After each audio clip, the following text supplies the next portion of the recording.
Nós não podemos enumerar todos os exemplos da pura conduta, da observação dos preceitos que ele praticou durante toda a sua vida. Não era de vez em quando, não era alguns momentos, não é um dia por semana que eu vou ao templo. É a minha vida que tem que ser transformada. A minha maneira de falar, de tocar, de mexer, de andar, de movimentar meu corpo e de pensar.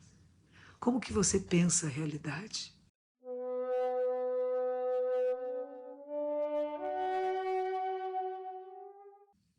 Essa semana escrevi um texto e foi muito surpreendente para mim. Eu mandei para a 0 Hora de Porto Alegre, vai sair no próximo sábado. Se puderem, leiam. Todos os sábados, cada um sábado sim, um sábado não, tem um texto meu. E eu falo sobre um chuchu. Compramos chuchus e colocamos no altar. A gente deixa alguns dias no altar antes de pegar uma fruta, uma planta, um objeto, uma verdura para comer. Um doce, um chocolate, seja o que for. Peguei o chuchu para cortar, para misturar com batata, fazer chuchu com batata, que eu gosto muito. Peguei uma faca e cortei o chuchu na vertical. E quando eu abri o chuchu, dentro havia um bebê chuchu. E eu fiquei muito comovida, ter um bebê dentro do chuchu. E tirei com todo cuidado, com aquele facão que eu tinha na minha mão, para não machucar esse bebezinho. Tirei ele com todo carinho, levei para o quintal. Achei um lugar que tinha uma terra bem fofinha e fiz um buraquinho, coloquei ele lá dentro. Nossa, desculpe. Voltei para a cozinha, muito triste com aquele achado. E vi que dentro ainda tinha mais 2 chuchuzinhos pequenininhos. De novo, tirei eles 2, pus num vasinho. Nossa! E acabei cortando o resto do chuchu e comi com a minha batata, sem pensar mais sobre isto. À noite eu sonhei. No meu sonho à noite, eu dificilmente sonho, e se sonho não me lembro. Mas dessa noite eu sonhei e me lembrei. Sabe o que eu vi no meu sonho? Havia um chuchu de capa verde escura, e dentro dele havia um outro chuchu saindo, um chuchu mais clarinho, e eles pulsavam. Era como um coração que batesse. Estavam vivos, pulsando. E eu me lembrei que tudo no planeta Terra está pulsando e está vivo. Cada planta, cada flor, cada inseto. A terra em si mesma, ela pulsa, está viva. Tudo está vivo. Eu, você, tudo que você olhe e veja está pulsando, mesmo quando você não percebe. Tudo está vivo. E quando você vê isto, você realiza isto, você se torna um ser de conduta pura e observação dos preceitos. Porque não queremos ofender, magoar, ferir nada nem ninguém. E ao mesmo tempo temos que nos alimentar, mas é com respeito, sem desperdício, plantando de volta. Está na hora, gente, de plantar árvores, de reflorestar. Tantas pessoas cortando árvores. Se nós não reflorestarmos, não teremos mais oxigênio no planeta. Vamos pensar nisto? Qual é a ação que você toma? Qual é a conduta pura e observação dos preceitos? Não é só falar mal de quem está cortando árvores, mas você está colocando árvores no lugar? Mesmo que leve 300 anos? Encontrei um homem assim, que estava plantando uma árvore que ele disse, ela vai levar 300 anos, mas eu vou plantá-la. É um pequenino arbusto agora, mas um dia ela será uma grande árvore. É isto. Isto é a nossa vida. Com 80 anos de idade, ele ainda mantinha a prática nas montanhas e nas florestas. Estamos falando de Buda, que com 19 anos saiu de casa, com 30 teve a sua experiência mística, morreu com 80 anos, mas até os 80 anos ele continuou tendo a prática correta, a observação dos preceitos. Nas montanhas e florestas. E praticava nos mosteiros. Ele nunca voltou a viver no Palácio Real. Nunca assumiu o controle da riqueza e das terras. Ele tinha apenas uma roupa simples de algodão, o seu manto, né? Seus hábitos monásticos. Em toda a sua vida do mundo, ele nunca os trocou por nada mais. Ele nunca trocou as suas tigelas de comer. Ele nunca ficou sozinho por mais de uma hora ou por um dia inteiro. Ele nunca recusou ofertas servidas a ele pelos seres humanos ou pelas deidades. Pacientemente suportou os insultos dos não-budistas.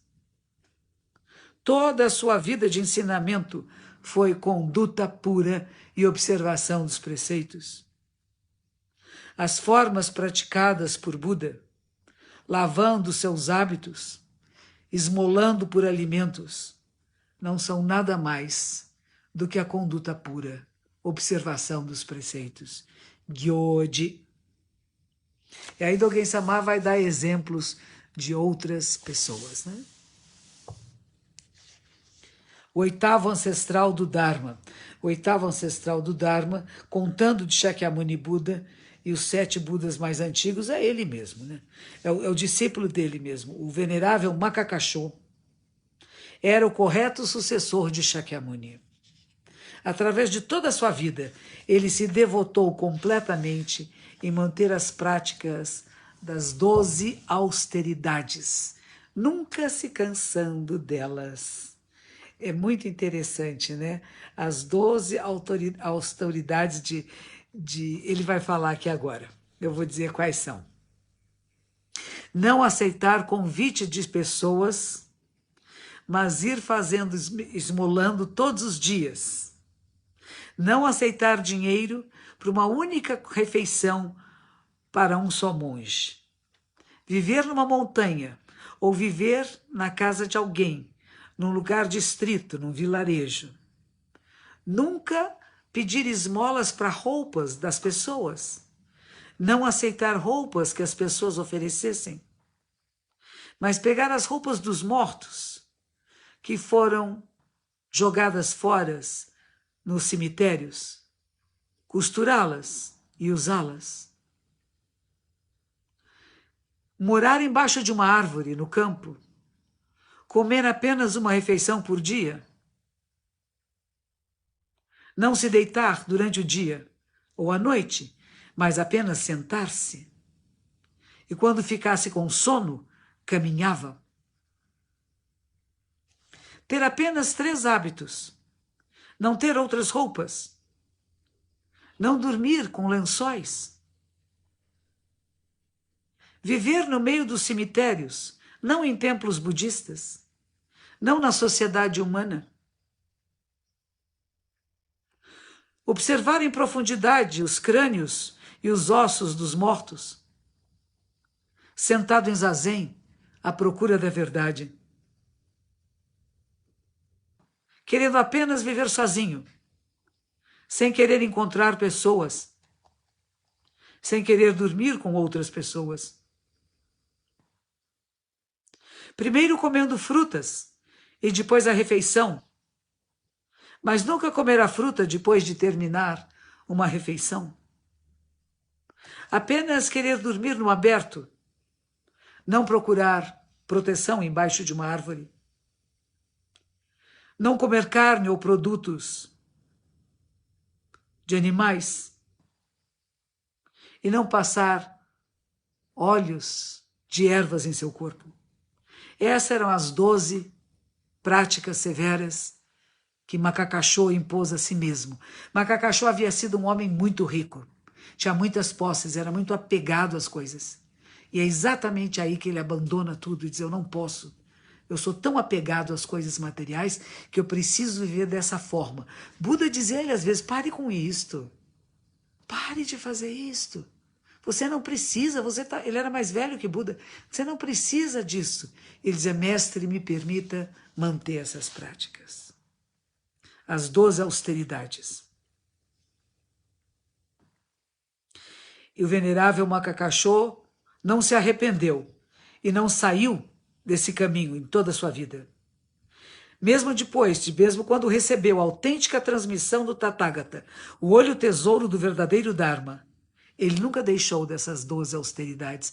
É interessante, Makakashô é o primeiro que recebe a transmissão do Dharma. Muitos de vocês sabem, o Shakyamuni Buda vai fazer uma palestra, está todo mundo esperando, ele fica num patamar mais elevado de uma montanha para que todos possam vê-lo. E está todo mundo esperando, o mestre vai falar, que bonito, o que vamos aprender hoje. E sabe o que faz? Makakashô não, Buda pega uma flor, ele levanta uma flor, mostra para o público todo e sorri. E as pessoas ficam, o que ele quer dizer? O que é isso? Ele não vai falar? E Makakashô é o único que olha para ele e sorri de volta. E Buda diz, eu tenho a maravilhosa mente de Nirvana e o olho tesouro do verdadeiro Dharma.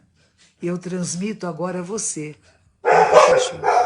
Uma vez Buda disse, você já está idoso. Você deveria comer a comida dos monges. E ele disse, se eu não houvesse encontrado o mestre neste mundo, eu seria um Pratyeka Buda, vivendo nas montanhas e florestas toda a minha vida. Afortunadamente eu encontrei o Tathagata no mundo. Experimentei o Dharma da bondade. Entretanto, eu não comerei a comida dos monges até o fim da minha vida. O Tathagata, que é um epíteto de Buda, Shakyamuni Buda, né? O elogiava. Em outra ocasião, Makakashô estava muito magro por causa dessa sua prática de jejuns. E havia monges que olhavam para ele com desdenho. Sempre tem, não tem? Na nossa vida, pessoas que nos olham de cima para baixo, dizendo, você não está entendendo, você não é nada, você não é ninguém. E era nesses momentos que Buda o chamava para perto e oferecia a ele metade do seu assento. E Makakashô sentava-se junto a Buda. Lembre-se, Makakashô era o mais antigo membro da Ordem de Buda. Nós não podemos enumerar todos os exemplos da pura conduta, da observação dos preceitos que ele praticou durante toda a sua vida. Não era de vez em quando, não era alguns momentos, não é um dia por semana que eu vou ao templo. É a minha vida que tem que ser transformada. A minha maneira de falar, de tocar, de mexer, de andar, de movimentar meu corpo e de pensar. Como que você pensa a realidade?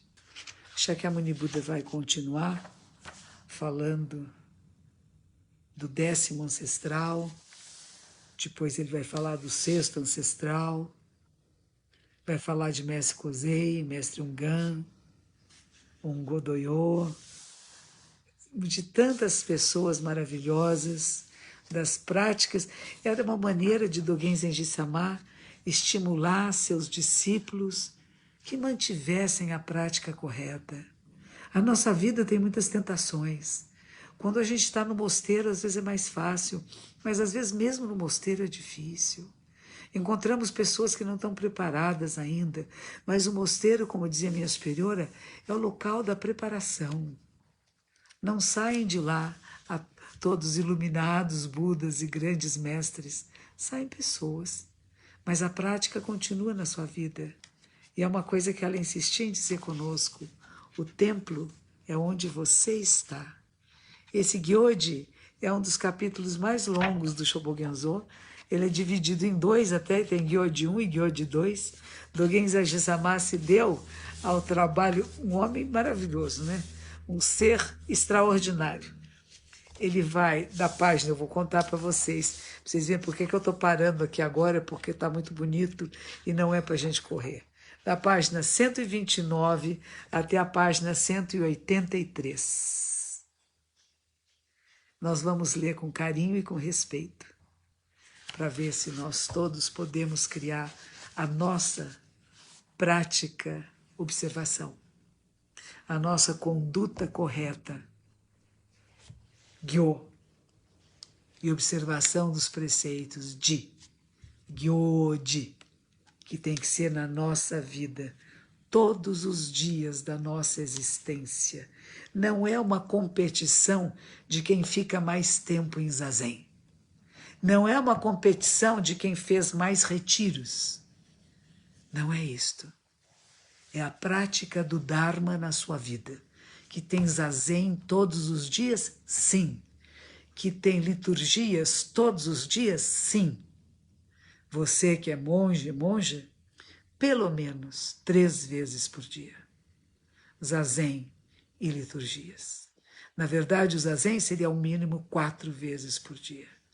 Ao amanhecer, antes do almoço e das preces do almoço, antes do jantar e das preces do jantar e antes de dormir. Se nós conseguirmos fazer isto, nós estaremos Gyoji, dando vida aos Budas ancestrais nas nossas próprias vidas. Encontrando-os, não face a face, mas sentindo-os piscar em nossos próprios olhos. Vamos fazer esse esforço? Vamos juntos nos comprometer de hoje em diante. Nós, discípulas e discípulos de Shakyamuni Buda, aqui nos comprometemos a uma vida de conduta pura e de perseveração e de preservar e manter os preceitos em nossa vida diária, nas palavras, nos gestos, nas atitudes e nos pensamentos. Que todos os seres se beneficiem, que nós possamos adentrar o campo de todos os Budas, onde os campos individuais estão unidos nessa grande rede que é a vida Buda. Você pode, eu posso, todos podemos. Vamos juntos nos fortalecer na prática correta do caminho iluminado. Todos os Budas através do espaço e do tempo, todos os Bodhisattvas, Mahasattvas, Mahaprajna Paramita. E podemos oferecer os méritos da nossa vida de prática correta, de observação dos preceitos a todos os seres, para que haja harmonia, para que haja respeito, para que acabem as discriminações e os preconceitos, para que haja vida em abundância, que todos aqueles que já se foram encontrem a paz, que haja menos número de mortes e maior número de curas, que todos os seres se beneficiem em todas as esferas, que a paz esteja em nós, que cada um de nós seja a paz que queremos no mundo, harmonia e respeito entre os 3 poderes aqui no Brasil, entre todos os seres. Namo Shakyamuni Buda, Namo Shakyamuni Buda, Namo Shakyamuni Buda.